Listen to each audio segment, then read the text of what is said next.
Hi, I'm Josh and I make lyric analysis videos here on YouTube. If you want more of that, press that subscribe button. In this video, we are looking at the song So Far Away by Red.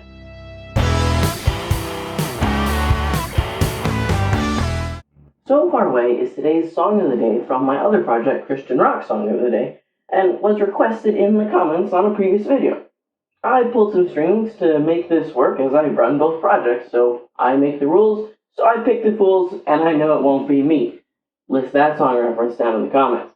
So Far Away was written by Michael Barnes, Johnny Andrews, Jason Rauch, John Rickard, Randy Armstrong, and Anthony Armstrong. It was part of the Release the Panic album that was released in 2013. Links to the song are in the description. Please remember this is a one opinion critique that I am rationalizing with logic. If you have other thoughts, let me know in the comments. Let's take a look at the form of the song. When we look at the lyrics, it seems to divide the verses to say there are 4 of them. I think if you would just listen to it, you would conclude that there are only 2 verses. This gives us verse 1, pre-chorus, chorus, verse 2, pre-chorus, chorus, post-chorus, bridge, chorus, and the outro. This leads to the lyrically different sections of 2 verses, a pre-chorus, chorus, and a bridge. Let's look at verse 1 as a whole.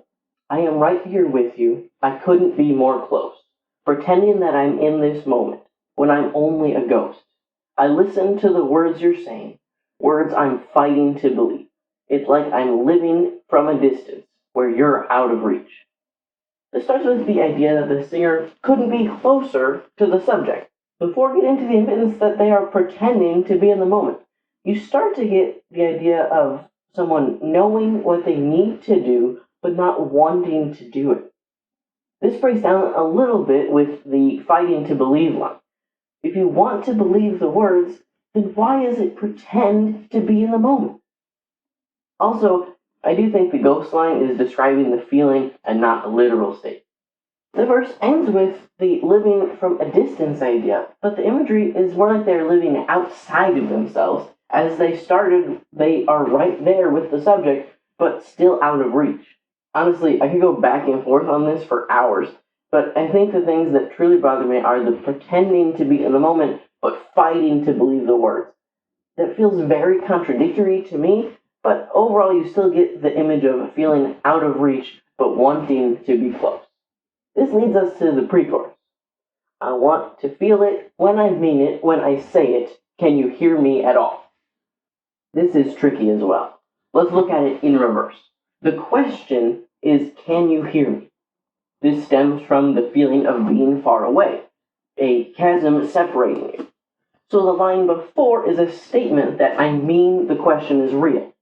This, if taken from a Christian perspective, plays on the idea that you are expected to know the answer to the question already. This is then providing the real doubt that is happening.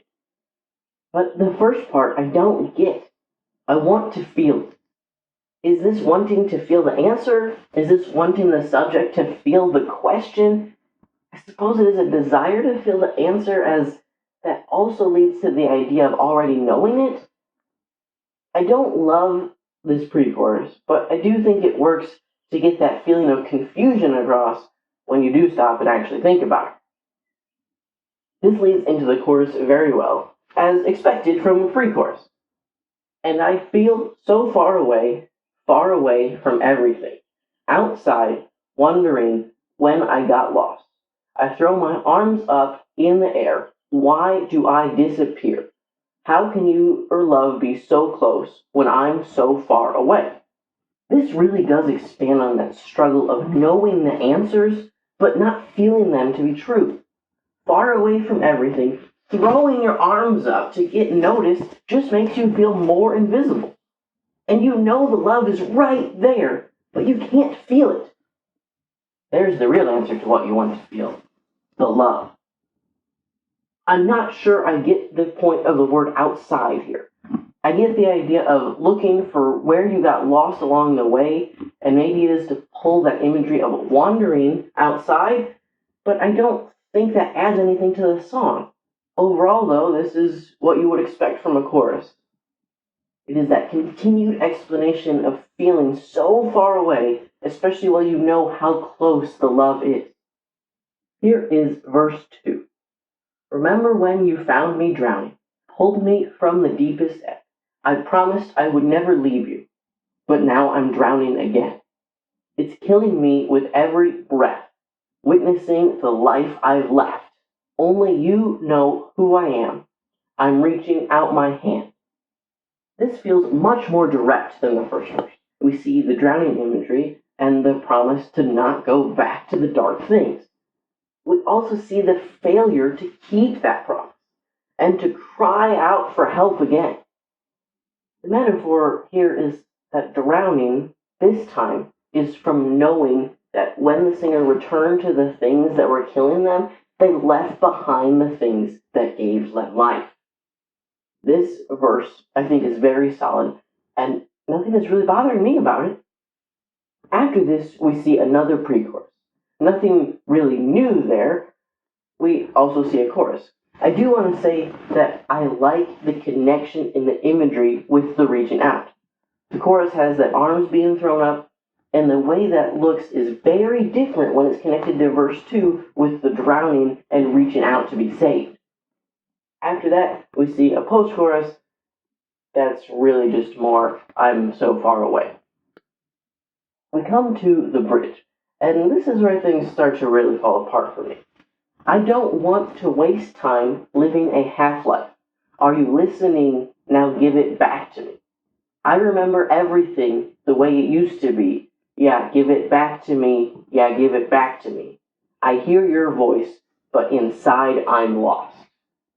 This starts off all right with the half-life and listening, but that give it back to me line feels completely out of place.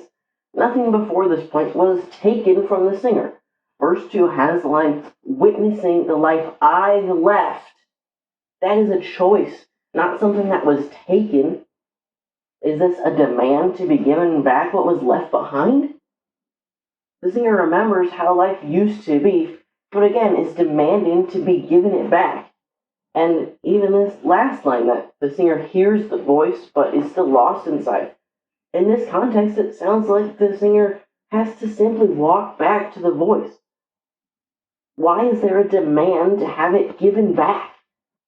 Now, if you see some connection between the inside and outside from the chorus, let me know in the comments.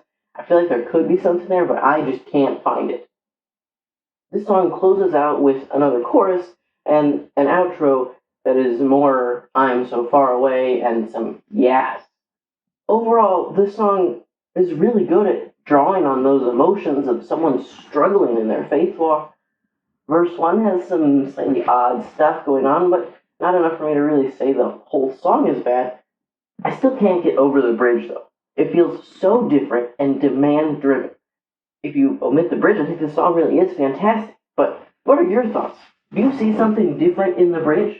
Let me know in the comments below. If you want more songs like this, then check out the Christian Rock Song of the Day. And until next time, think before you sing.